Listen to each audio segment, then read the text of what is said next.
meternos en un tema grosso, un tema que es importante, por ahí detener lo que estés haciendo, subir el volumen y escuchar tanto lo que vamos a mostrarte como la reflexión que tendremos con una especialista enseguida. Sí, porque este video que vamos a compartir ahora se viralizó en redes sociales y pasaba esto que queremos mostrarte. Mira.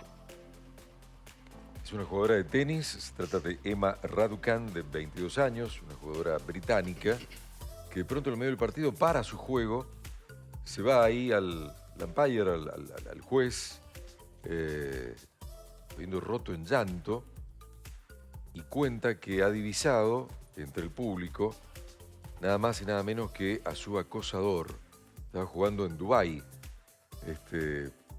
Creo que nadie entendía, ni el mismísimo juez, qué estaba pasando, por qué había detenido el juego y por qué lloraba, un tanto desconsolada, y justamente era porque ella había divisado en el público, entre los asistentes a ese partido, nada más y nada menos que a su acosador.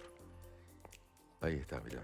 Ella es Emma Raducanu, jugadora británica de 22 años. Y esto nos hace reflexionar si hay herramientas o no, y cuáles, para enfrentar situaciones de acoso. Evidentemente, Emma, tan conmovida, tiene que llamarnos a la reflexión, ¿no? Es un ejemplo, uno de tantísimos que podríamos recoger de las vivencias que tienen las mujeres en el mundo. Y cómo logra desequilibrarla, ¿no? O sea, lamentablemente, cómo el miedo, la angustia, Sí, lo la que sola toda esa presencia, mezcla ¿no? de sensaciones Totalmente. con la sola presencia de esta persona, es una mujer empoderada, una deportista profesional, digamos, tienen un manejo Con conducta, entrenamiento. Claro, No, ni un hablar. manejo de situación, digamos, Pero porque es en muy el partido pasan un montón de psicológico, cosas, es es un claro. trabajo Y la más allá de... concentración, o sea, Por la eso. concentración que en un partido de repente ver una cosa y que toda una vida pase en un segundo, ¿no? No, y que están acostumbrados a manejar distracciones, justamente esa concentración es un trabajo deportivo y psicológico, y sin embargo no pudo controlarlo, no pudo seguir el partido, ¿no? Es tremendo No es para lo que menos, provoca creo, la verdad. el ver a esta persona y todo lo que remueve por dentro. Bueno, ¿qué es lo que pasa allí por dentro? Queremos consultárselo a Vanessa Elías, psicóloga, quien ya está en contacto con nosotros. Vane, buen día, ¿cómo estás? Hola, Vane, buen día. Hola chicos, buen día, ¿cómo ¿Cómo va? están? Bien, lindo tenerte siempre. Hicimos esa larga introducción, Vane, y poníamos las imágenes además. Sabemos que sabés ya de esto que ha sucedido, tan simplemente como un ejemplo, ¿no?, de lo que le puede pasar a una mujer cuando se ve interferida su vida normal por semejante peso psicológico. Absolutamente. Me parece importantísimo el tema. Siempre les digo lo mismo, pero la verdad es que agradezco que abran estos espacios y estos debates porque son temas de la vida cotidiana que muchas veces por falta de información Sí. invisibilizamos o naturalizamos y es muy peligroso porque yo digo que son enfermedades de transmisión social, ¿sí? O sea, son situaciones, lugares en donde terminamos viéndonos inmersas, inmersos, porque socialmente se transmite este patrón que nos va de alguna manera enfermando al sentido de que nos hace mal. Entonces, en principio, bueno, me parece fundamental que se entienda a qué llamamos acoso, ¿sí? Porque el acoso es una conducta agresiva, violenta, sostenida en el tiempo, que puede ser verbal, psicológica, física y puede ser también cibernética, ¿sí? Hoy existe la figura, si bien a nivel legal todavía no tenemos los recursos que realmente necesitamos para hacerle frente a esta figura, pero en los últimos años, les diría, y sobre todo a partir de la pandemia, que se reforzó tanto la presencia de lo virtual, el ciberacoso es algo muy grave y cotidiano que viven un montón de personas alrededor del mundo. Sí, totalmente. Sí. Totalmente. O sea, yo pensaba recién y me preguntaba, ¿qué pasa por dentro? ¿Qué remueve qué sucede, porque ella tiene preparaciones, deportista, es profesional, imagino está acostumbrada y ha trabajado el poder, a pesar de todo, seguir, porque debe haber situaciones en la cancha misma, distracciones, hay días mejores y peores, pero justamente han trabajado para poder manejar situaciones estresantes, psicológicamente hablando. ¿Por qué se desborda ella y no logra controlar este momento? Porque las situaciones de acoso, justamente como son escenarios que se sostienen en el tiempo, lo que hace la persona que acosa, y acá quiero hacer un paréntesis, hablo de persona, porque si bien estadísticamente vivimos acoso mucho más las mujeres que los varones, o las disidencias, ¿no? Mujeres y disidencias que los varones, hay un montón de varones que también viven acoso, ¿sí? Entonces digo, no lo centralicemos solo en el género, si bien es importante tener en cuenta que estadísticamente lo padecemos más según el género. Pero no quiere decir que no hayan varones que vivan acoso, porque el acoso puede ser de distintas índoles, o sea, puede ser acoso laboral, acoso escolar, acoso callejero, sexual, ¿sí? Sí. Claro, económico. Bueno. Vane, Sí. exponer al acosador. Perdón, ¿querías terminar una idea, Vane? Sí, perdón. No, digo, terminala. dicho esto, para contestar a lo que había preguntado Majo, ¿qué pasa? Que el acoso nos va quebrando psicológicamente, nos hace sentir sin recursos, vulnerables, pero además nos precariza emocionalmente, porque lo que de alguna manera se inscribe es que esa persona que nos acosa tiene un poder sobre nosotros, o sea, tiene este poder de aparecer disruptivamente cuando quiere y como tiene la particularidad de lo inmediato, no estamos listas para hacerle frente, entonces nos desarma. Claro. El miedo, que es la característica que traduce, ¿no?, nuestra psique frente al acoso, o sea, se traduce esa emoción, todo lo que nos pasa, en miedo. El miedo, en ese caso, paraliza. Nos hace sentir que no hay nada que podamos hacer. Por eso, en la escena que ustedes traen, bueno, esta chica por suerte está en un contexto puntual en el que cuenta con otra gente que puede intervenir y resguardarla. Claro. Yo te iba a preguntar en ese sentido también si visibilizarlo al acosador también de alguna forma le pone un límite, que en este caso ella lo puede hacer, ¿no? Como decís vos, por el contexto de visibilizarlo. Y exponerlo. Ahí está, esa es la palabra adecuada, exponerlo. Exponer al acosador, le pone un límite y le saca el disfrute, porque calculo que el otro es un enfermo que está disfrutando, ¿no?, haciéndole eso a la otra persona. Claro. Le pone un límite, Vane, porque no siempre se lo pueden hacer, pero en este sentido, este ser que la cosa, que está todo el tiempo en su vida y que está ahí presente, ¿puede haberle puesto un límite o nada, puede llegar a seguir? Es un límite momentáneo. Ah, momentáneo. El límite del acosador tiene que ser sí o sí desde el recurso legal. Por eso, en este sentido, yo hago mucho hincapié en que realmente los estados del mundo tienen una gran deuda respecto de estas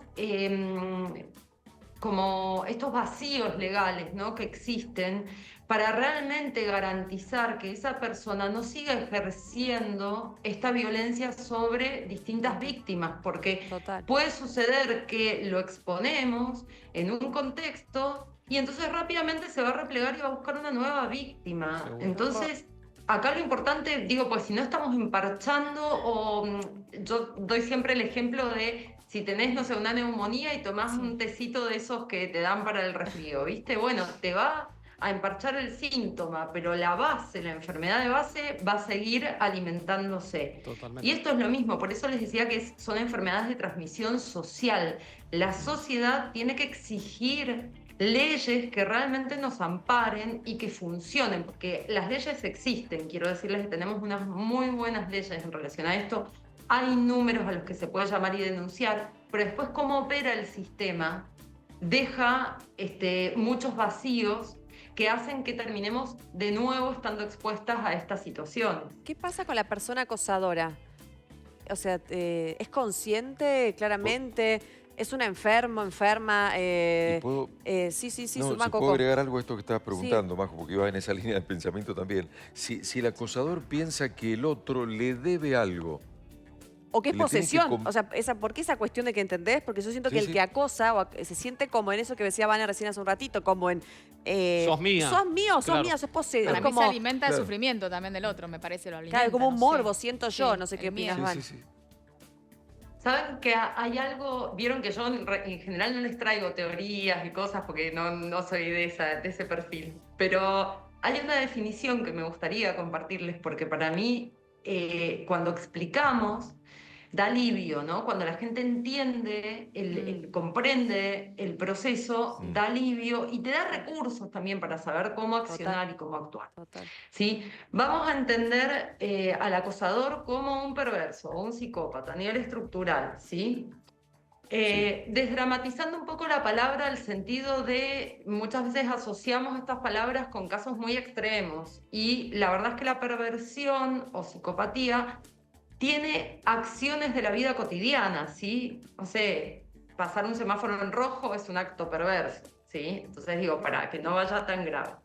Pero acá estamos hablando más bien a nivel estructural. Y Lacan da una definición que a mí me gusta mucho, que dice que las personas de lo que más gozamos es de nuestro sufrimiento, de nuestra angustia, ¿sí? Por eso nos cuesta tanto salir de los lugares que nos angustian. Puede ser un vínculo sexoafectivo, puede ser una adicción, puede ser un trabajo, pero hay lugares que nos generan angustia y nos cuesta mucho salir de ahí. Entonces, dice que ese es el goce, ¿no? El goce es la angustia. Y dice que el perverso sabe del goce del otro, o sea que sabe de la angustia del otro, y se pone como objeto de goce del otro. Se pone ahí para angustiarlo. Por lo tanto, un acosador sabe que le va a generar angustia a la víctima. Y eso es lo que alimenta el vínculo en realidad. Él obtiene su objetivo, que es que la víctima responda a la demanda, se angustia. Y ahí es como que disfruta, Sí, ¿no? vos- O sea, no es como que Claro, disfruta. bueno, ahí está el disfrute, Claro. pero de la relación en sí misma, ¿no? Cuando la víctima recupera su poder, retoma su potestad, ¿no? Y utiliza los recursos a disposición para ponerle un límite, por eso les decía, rápidamente se va a replegar y va a buscar una nueva víctima, porque ya no Claro. obtiene su objetivo ahí. Eso es un parche, o sea, ¿qué quiero decir con esto? Por supuesto que las víctimas tienen que denunciar, tienen que exponer, ¿sí? No se tienen que quedar calladas ni tener miedo, pero no puede quedar solo ahí. ¿Por qué? Porque nosotros tenemos el límite de esto, nuestro hacer social. No somos agentes legales que podamos tomar acciones que sean sostenidas en el tiempo frente a estas situaciones. Claro. Vane, te hago una consulta y bueno, te adelantaste a lo que te iba a preguntar, pero una persona más allá de un deportista que está sumamente preparado, como bien decían los chicos en la mesa, a una persona que le pase esto acá en la vida cotidiana, ¿qué es lo que debe hacer o qué es lo primero que debe hacer? Porque a veces quizás es muy difícil decir, che, me está siguiendo el que me acosó o voy a denunciar al que me acosó. Desde tu punto de vista psicológico, ¿qué es lo mejor para hacer? Bueno, a ver, sí, siempre es difícil y siempre las víctimas tienen miedo, ¿no? De la denuncia, de dar ese paso. Sabemos que el sistema judicial muchas veces es revictimizante y lento, entonces, bueno, pasan todas estas cosas. Pero yo siempre recomiendo hacerlo. Creo que hay dos patas que son fundamentales. La primera es buscar un espacio terapéutico. Ustedes saben, porque nos conocemos hace muchos años, que yo no soy psicologista, pero en estos casos sí creo que es fundamental habitar un espacio que nos pueda contener, sostener y ordenar para realmente poder transformar ese miedo y tomar acción frente a la situación. Entonces, por un lado, necesitamos esto. También cuando contamos con grupos de contención emocional importantes, como puede ser la familia, un grupo de amigos, bueno, distintos espacios de pertenencia a nivel emocional, es muy importante compartir lo que nos está pasando, para darnos cuenta de que no estamos solos en esta lucha o en este exponer, ¿no? a nuestro acosador. Y por otro lado, bueno, acá en Argentina existen dos líneas, una es la 137 y la otra la 144, que son dos líneas de denuncia de acoso. Está también en Argentina, que es algo que no existe en todos lados, y actualmente aún existe la ley de acoso callejero, o sea que mismo en la calle, si es algo azaroso, random, puedo llamar y denunciar. La policía debe responder, es un delito, tiene la característica de la figura de delito. Entonces, conocer los recursos con los que cuento, para mí es la base fundamental para saber de ahí en más cómo manejarme. Y después voy a necesitar mucha contención, porque en general la víctima siempre se siente culpable o responsable. Esto es psicológicamente un patrón que se repite. ¿Qué hice yo para que esta persona me haga tal cosa? Nada, no hiciste nada, absolutamente nada. El problema está del otro lado. Y más cuando hay, es más difícil cuando hay relación de poder. O sea, digo, ¿me entendés? De una persona es un empleado, es una empleada, no sé, cuando hay una dependencia económica, con una relación distinta, cuando la persona se conoce, porque ahí, bien lo hablabas y lo explicabas, hay distintos tipos de acosos, pero ¿qué pasa en esas situaciones? Sí, igual vale aclarar esto, Majo, está muy interesante la pregunta. ¿Por qué? Porque en realidad siempre se establece posición de poder al sentido de que como yo siento que quedo vulnerable y precarizada frente a esa persona, le estoy otorgando mi poder. O sea, yo siento que no hay nada que pueda hacer. Eso desde ya Si en todo bien tipo. es cierto que, claro, en esto que planteás, bueno, se juegan otros matices. ¿Por qué? Porque muchas veces, ¿qué pasa? Por ejemplo, si es acoso laboral, Claro. y hoy por hoy, no sé cuál es el porcentaje de la población, y mucho más si hablamos de mujeres o disidencias que pueden renunciar a su trabajo de un día para el otro porque están viviendo acoso. Y si al que tienen que denunciar es al jefe, saben que es injusta y desproporcional, ¿no? La batalla que se va a librar, porque los recursos que va a tener este señor van a ser muchos mayores económicamente, jurídicamente, etc. Entonces, sí, claro, lo que tenemos para perder es mucho más. Y si el acoso es sexual, aparecen un montón de prejuicios que lamentablemente al día de hoy existen, siguen existiendo, porque muchas veces pensamos, bueno, yo no digo que no hemos avanzado como sociedad, por supuesto que sí, nos debemos ese abrazo, pero tenemos que trabajar mucho más aún.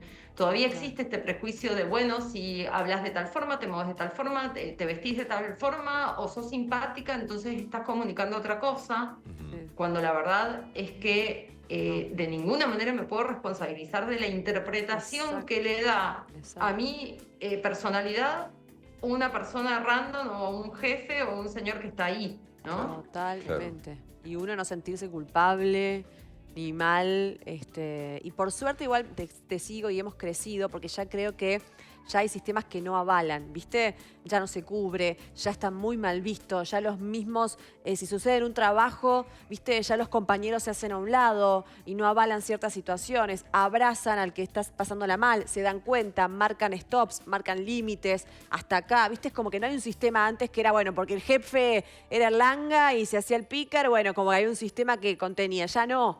O sea, ya es un desubicado, ya queda expuesto, ya está mal, ¿no? Absolutamente. Desde ese punto, hemos avanzado un montón, ¿no?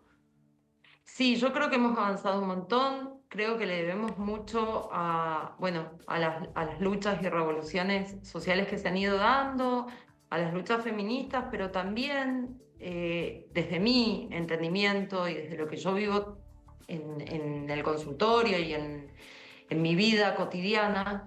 Creo que realmente hay muchos varones que han hecho el ejercicio de cuestionarse, de incomodarse, de moverse de esos lugares de privilegio y de confort y de abrir ciertos diálogos, mismo entre el grupo de amigos varones, en los que ver, bueno, a ver, ¿de qué lugares tenemos que empezar a corrernos o que tenemos que empezar a crear algo nuevo? Entonces me ha pasado de estar en reuniones en donde, no sé, en un grupo de WhatsApp de varones nada más, mandan un mensaje que en otra época hubiese sido entendido como gracioso, como un chiste o como...